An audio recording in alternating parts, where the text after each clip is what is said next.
Today. Dindigul மாவட்டத்தில் பல்வேறு இடங்களில் புதிதாக கட்டப்பட்ட கட்டிடங்களை திறந்து வைக்கிற வகையிலேயும் திண்டுக்கல் மாவட்ட அரசு மருத்துவக் கல்லூரி மருத்துவமனையில் புதிதாக அமைக்கப்பட்டிருக்கிற சிடி ஸ்கேன் 2,20,00,000 மதிப்பீட்டிலான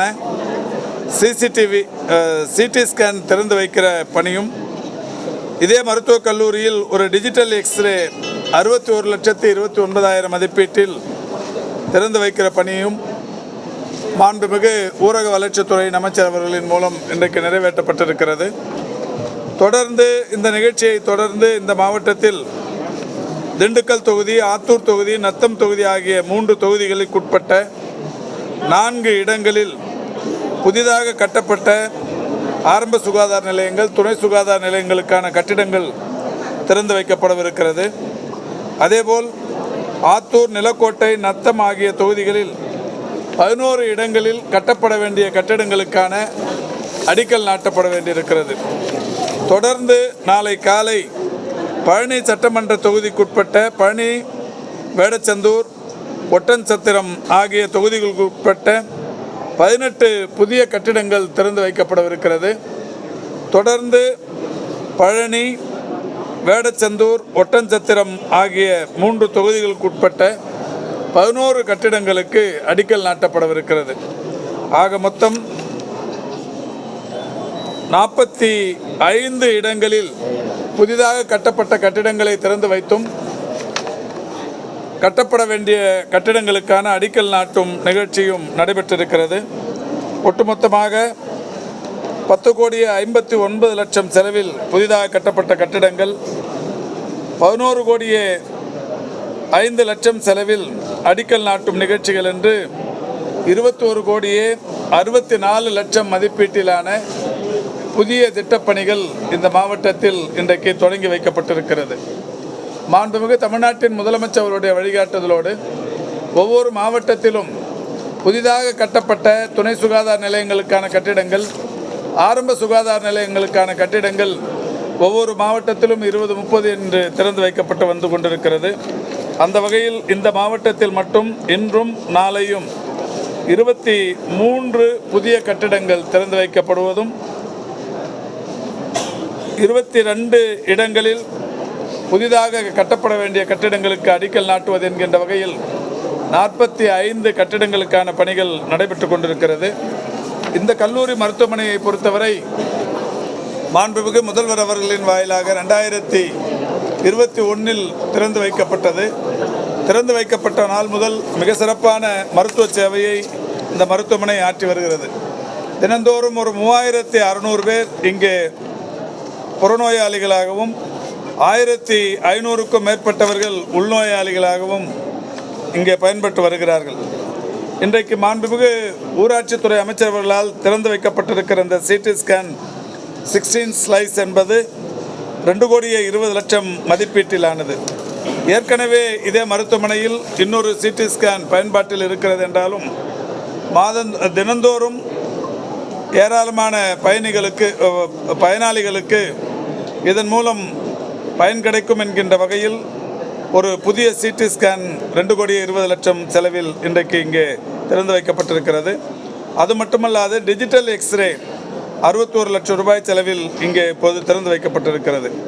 ஏற்கனவே இந்த மருத்துவமனையில் 11 இடங்களில் கன்வென்ஷனல் எக்ஸ்ரேஸ், டிஜிட்டல் எக்ஸ்ரே 2 பயன்பாட்டில் இருக்கிறது என்றாலும் நோயாளர்களின் எண்ணிக்கை கூடுதலாக இருக்கின்ற காரணத்தினாலும் இதனுடைய பயன்பாடு அதிகரித்து கொண்டிருக்கின்ற காரணத்தினாலும் இந்த 2 புதிய அமைப்புகள் இங்கே தோற்றுவிக்கப்பட்டிருக்கிறது. இந்த மருத்துவக் கல்லூரி மருத்துவமனையை பொறுத்தவரை தினந்தோறும் ஒரு 3,600 பேர் அளவுக்கு பயன்பெறுகிற ஒரு மகத்தான கட்டமைப்பாக இப்பொழுது உயர்ந்திருக்கிறது. இதற்குரிய அனைத்து மருத்துவ உபகரணங்களும் இங்கே பயன்பாட்டில் இருக்கிறது.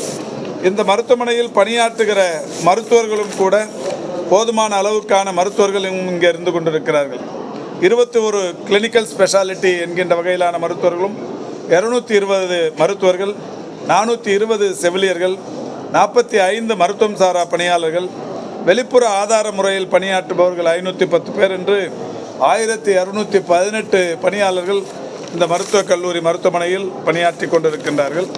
அந்த வகையில் இந்த மாவட்டத்தை பொறுத்தவரை மாண்புமிகு ஊராட்சித்துறை அமைச்சர் அவர்களும் பெருமதிப்பிற்குரிய உணவுத்துறை அமைச்சர் அவர்களும் சட்டமன்ற உறுப்பினர்கள் திரு ஐபி செந்தில், வேடச்சந்தூர் சட்டமன்ற உறுப்பினர், நாடாளுமன்ற உறுப்பினர் போன்றவர்கள் எல்லாம் தொடர்ந்து மாண்புமிகு முதல்வர் அவர்களிடத்தில் வலியுறுத்தி ஏராளமான புதிய கட்டிடங்கள் பாழடைந்து பயன்பாடு இல்லாமல் இருக்கிற கட்டிடங்களுக்கு மாறாக புதிய கட்டிடங்கள் கட்டித்தர வேண்டும் என்கின்ற கோரிக்கையை வலியுறுத்தியதன் விளைவாக மாண்புமிகு முதல்வர் அவர்கள் இன்றைக்கு ஏராளமான கட்டிடங்கள் இந்த மாவட்டத்தில் கட்டி முடித்து அதை பயன்பாட்டிற்கு தொடர்ந்து கொண்டு வந்து கொண்டிருக்கிறார்கள்.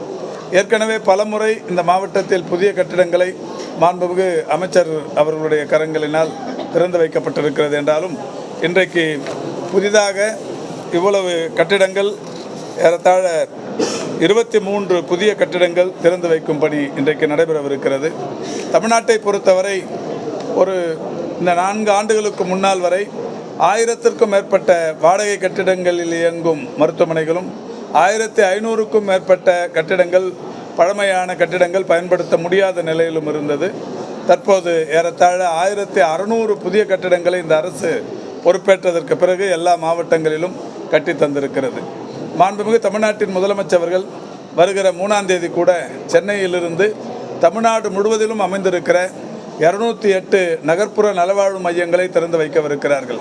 ஒரு மருத்துவர், ஒரு செவிலியர், ஒரு சுகாதார ஆய்வாளர், ஒரு உதவியாளர் என்கின்ற பணியிடங்களோடு 708 மருத்துவமனைகள் அமையும் என்று ஏற்கனவே மாண்புமிகு முதல்வர் அவர்கள் சட்டமன்றத்தில் 110 விதியில் அறிவித்து 500 மருத்துவமனைகள் திறந்து வைக்கப்பட்டது. தமிழ்நாடு முழுவதிலும் 21 மாநகராட்சிகளிலும் 63 நகராட்சிகளிலும் அந்த 708 மருத்துவமனைகள் அமையும் என்று அறிவித்து 500 மருத்துவமனைகளை மாண்புமிகு முதல்வர் அவர்கள் 2023 ஜூன் திங்கள் 6ஆம் தேதி சென்னையிலிருந்து திறந்து வைத்தார்கள். மீதம் இருக்கிற 208 மருத்துவமனைகளை வருகிற 3ஆம் தேதி சென்னை அடையாறு சாஸ்திரி நகர் பகுதியிலிருந்து திறந்து வைக்கிறார்கள். சம்பந்தப்பட்ட பகுதிகளில் இருக்கிற அமைச்சர் பெருமக்களும் அந்த மக்கள் பிரதிநிதிகளும் ஆங்காங்கே இருந்து காணொலி வாயிலாக முதல்வரோடு இணைந்து அந்த மருத்துவமனைகள் திறந்து வைக்கப்படவிருக்கிறது. அதோடு மட்டுமல்லாது மாண்புமிகு தமிழ்நாட்டின் முதலமைச்சருடைய இன்னொரு புதிய திட்டங்களில் ஒன்று புதிய ஆரம்ப சுகாதார நிலையங்களை தமிழ்நாட்டில் ஏற்படுத்துவது. அந்த வகையில் ஆரம்ப சுகாதார நிலையங்கள் 25, நகர்ப்புற ஆரம்ப சுகாதார நிலையங்கள் 25, 50 ஆரம்ப சுகாதார நிலையங்கள் கட்டும் பணிகள் நிறைவு பெற்று அதற்குரிய HR என்று சொல்லப்படுகிற பணியாளர்கள் நியமனமும் தற்போது முழுமை பெற்றிருக்கிறது.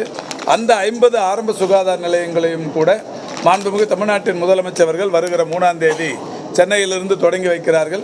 ஆக ஒரு 50 ஆரம்ப சுகாதார நிலையங்கள், 208 நகர்ப்புற நலவாழ்வு மையங்கள் தமிழ்நாட்டின் புதிய மருத்துவ கட்டமைப்புகளாக வருகிற 3ஆம் தேதி மாண்புமிகு முதல்வர் அவர்களின் வாயிலாக தமிழ்நாட்டு மக்களின் மருத்துவ பயன்பாட்டிற்காக அர்ப்பணிக்கப்படவிருக்கிறது. தமிழகத்தில் இந்த தடுப்பூசி திட்டத்தின் கீழே புதிதாக இருக்கக்கூடிய ஒப்பந்த பணியாளர்கள் அமர்த்துறது கண்டனத்துக்குரியது. அதுக்காக இந்த செவிலியர்கள் சங்கத்திலிருந்து கண்டன ஆர்ப்பாட்டம் நடத்த போறதா அறிவிச்சிருக்காங்க. இல்லை, ஏற்கனவே இந்த கொரோனா தடுப்பூசி அப்போ நாங்கள் அந்த தடுப்பூசி போட மாட்டோம்னு சொன்னாங்க.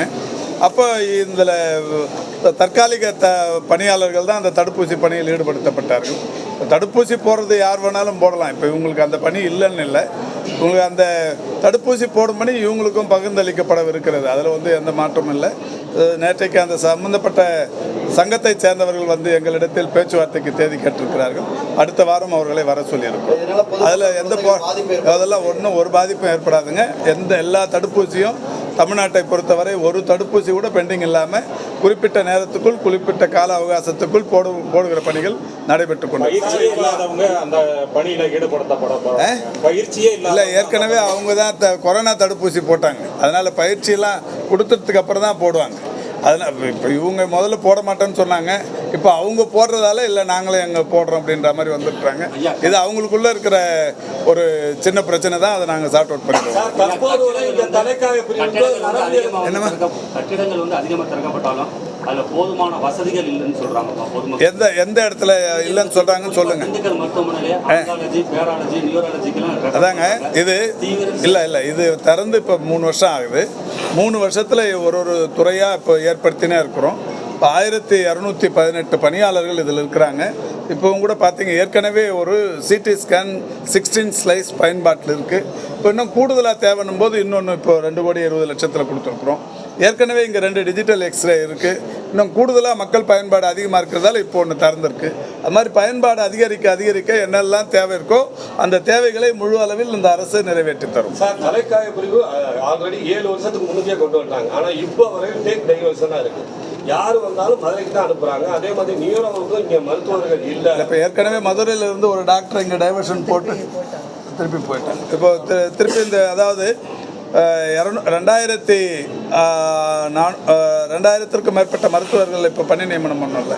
அதிலிருந்து சிறப்பு மருத்துவர்கள் இப்போ டிஎம்எஸ்க்கு அனுப்பின்னு இருக்கிறோம். இந்த டிஎம்எஸ்க்கு போய் முடித்த உடனே அப்புறம் டிஎம்இ சைடில் எதெல்லாம் வேக்கன்சி இருக்கோ அதில் அந்த ஒரு மாதத்துக்குள்ளே படிப்படியாக எல்லாத்துக்கும் வந்துடுவாங்க.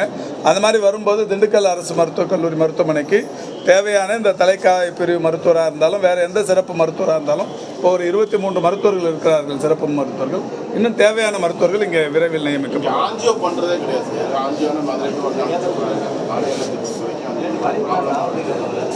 கேத்தலாப்பை பொறுத்த வரைக்கும் இந்த 11 மருத்துவக் கல்லூரிகள்லையும் இல்லைங்க.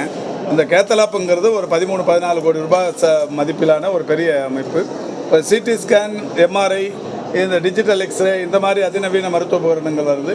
கேத்தலாப் என்கின்ற அமைப்பு இப்போ தான் ஒரு மாவட்டமாக இந்த அரசு பொறுப்பேற்றதற்கு பிறகுதான் இதுவரை 6 மாவட்டங்களில் புதிதாக தோற்றுவித்திருக்கிறோம். இதுலேயும் கூட எதிர்காலத்தில் விரைவில் கேத்தலாப் அமைப்பதற்குரிய நடவடிக்கைகள் எடுக்கப்படும். அந்த மாதிரி வரும்போது ஆஞ்சியோ, ஓப்பன் ஹார்ட் சர்ஜரி எல்லாமே இங்கே செய்கிற அந்த நிலை என்பது வரும். சார், இப்போ ஆரம்ப சுகாதார நிலையத்தில் மாதந்தோறும் அந்த கர்ப்பிணி பெண்கள் வந்து செக்அப் பண்ணுறப்ப அவங்களுக்கு வந்து அடிப்படை வசதி எதுவுமே இல்லை. அவங்க வந்தாங்கன்னா ஒன்றும் மரத்தடியில் உட்கார வேண்டியதாக இருக்குது, இல்லை தரையில் உட்கார வேண்டியதாக இருக்குது. 10க்கு 10 ரூமில் தான் அவங்கள செக் பண்ணுற ஒரு நிலைமை இருக்குது. இல்லை, இப்போ எல்லா ஆரம்ப சுகாதார நிலையங்களும் எடுத்துக்க முடியாதுங்க. 2286 ஆரம்ப சுகாதார நிலையங்கள் தமிழ்நாட்டில் இருக்குது. இந்த 2286லையும் அதிநவீன ஆரம்ப சுகாதார நிலையங்கள், மேம்படுத்தப்பட்ட ஆரம்ப சுகாதார நிலையங்கள்னு எல்லா வசதிகளோடும் இருக்குது. ஒரு சில இடங்களில் அந்த காலத்தில் கட்டும்போது சின்ன கட்டடமாக இருக்கும். இப்போ அங்கெல்லாம் கூட இப்போ தேடி கண்டுபிடிச்சி எங்கெல்லாம் புதிய கட்டடங்கள் வேணுமோ அதெல்லாம் பண்ணின்னு இருக்கிறோம். இப்போ சட்டமன்ற உறுப்பினர் இப்போ 22 கட்டடத்துக்கு அடிக்கல் நாட்டுறோம். இன்னைக்கு நாளைக்கு அடிக்கல் நாட்டுறோம். திரு செந்தில் அவர்கள் ஏற்கனவே மாண்புமிகு முதல்வரிடத்தில் கோரிக்கை வைத்து அவருடைய கொடைக்கானலில் மட்டுமே 2 இடத்துல 3.5 கோடியில் 2 கட்டடங்கள் புதுசாக வந்திருக்கு. வேடச்சந்தூர் சட்டமன்ற உறுப்பினர் அவரோட தொகுதியில் புதிய கட்டடங்களுக்கு இது மாதிரி அடிப்படை தேவைகள் எது வேணுமோ அங்கெல்லாம் பண்ணுறாங்க. இப்போ நம்ம மாண்புமிகு சட்டமன்ற உறுப்பினர் ஒரு புது சின்னாலப்பட்டி ஒரு புது ஆரம்ப சுகாதார நிலையம், அதே மாதிரி மலைப்பகுதியில் வந்து ஆரம்ப சுகாதார நிலையம் வேணும்னு ஒன்று வாங்கி நடந்திருக்கிறாரு. தொடர்ச்சியாக இந்த அரசு பொறுப்பேற்றதற்கு பிறகுதான் அதே மாதிரி அவர் வந்து ஒரு மாவட்ட அரசு தலைமை மருத்துவமனையை பழனியில் வந்து இப்போ அதுக்கான பணிகள்லாம் நடைபெற்று கொண்டிருக்கிறது. அந்த கட்டட பணிகள் முடிவுற்ற உடனே HR நியமிக்கும் பணி நடைபெறும்.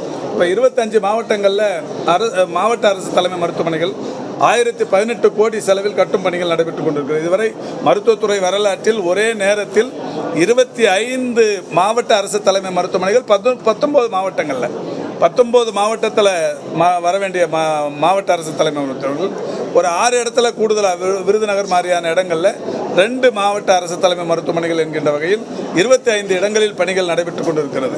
இந்த 25 1018 கோடி ரூபாய் செலவில் நடக்குது. அதில் திருத்தணி மட்டும் முடிவுற்று மாண்புமிகு முதல்வர் அவர்கள் காணொலி வாயிலாக திறந்துட்டாங்க.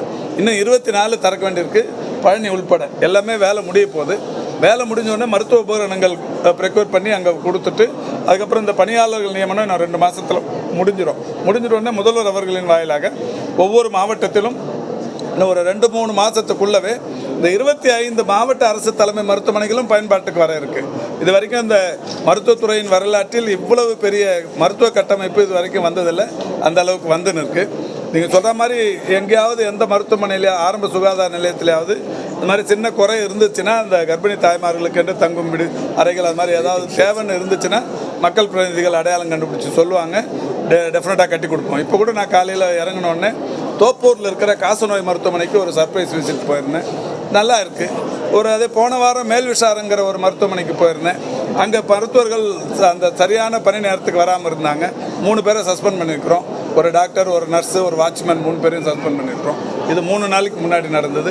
இன்றைக்கி தோப்பூர் போனால் நல்லா இருந்தது, மருத்துவர்களை கூப்பிட்டு கை கொடுத்து பாராட்டிட்டு வந்தோம். அது மாதிரி நிறை குறைகள் எங்கே இருந்தாலும் அதை சரி செய்யும் பணியை துறை தொடர்ச்சியாக செய்து கொண்டிருக்கிறோம். சுகாதாரத்துறையில் நடக்கக்கூடிய நிகழ்ச்சிகளில் வந்து டாக்டர்கள்ட்ட வசூல் பண்ணி அந்த பணத்தின் மூலம் நிகழ்ச்சி நடத்துங்க அப்படின்ற மாதிரி நேற்று ஒரு ஆடியோ லீக் ஆயிருக்கு. நேற்றுக்கெல்லாம் இல்லைங்க, இது தென்காசியில் நடந்தது 1 வருஷத்துக்கு முன்னாடி.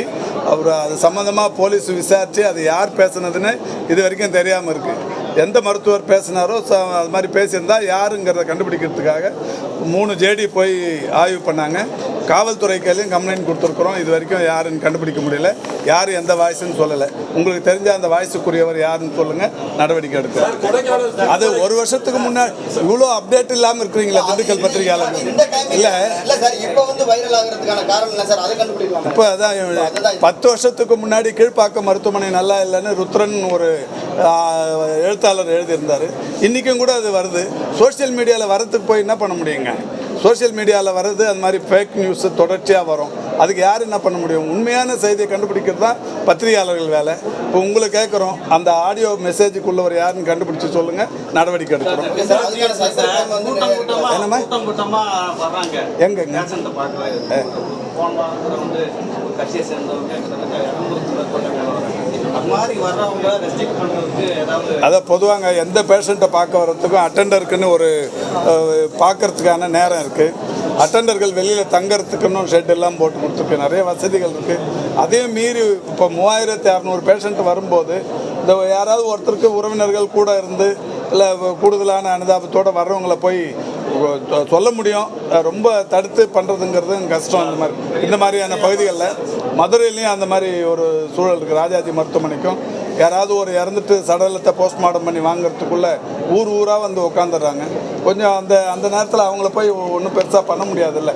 சார், காஞ்சிபுரம் மருத்துவமனையில் மருத்துவர்கள் எங்க கொடைக்கானல் கீழ்மலை காஞ்சிபுரம் மருத்துவமனையில் இல்லைங்க, இப்போ ஆரம்ப சுகாதார நிலையங்களில் அரைசிங் வேகன்சிஸையும் கருத்தில் கொண்டு அடுத்த வருஷத்துக்கு காலி ஆகிற இடத்துக்கும் சேர்த்து நியமனம் பண்ணிட்டோம்.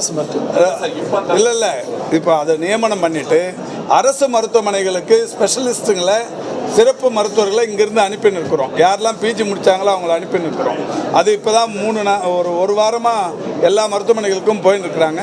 ஆகவே அரசு மருத்துவமனைகள் ஏதாவது வேகன்சி இருந்துச்சுன்னா இன்னொரு 10 நாள் கழிச்சு நீங்களே ஃபோன் பண்ணி சொல்லுவீங்க 100% வேகன்சி ஃபில் ஆயிடுச்சுன்னு சொல்லுவீங்க.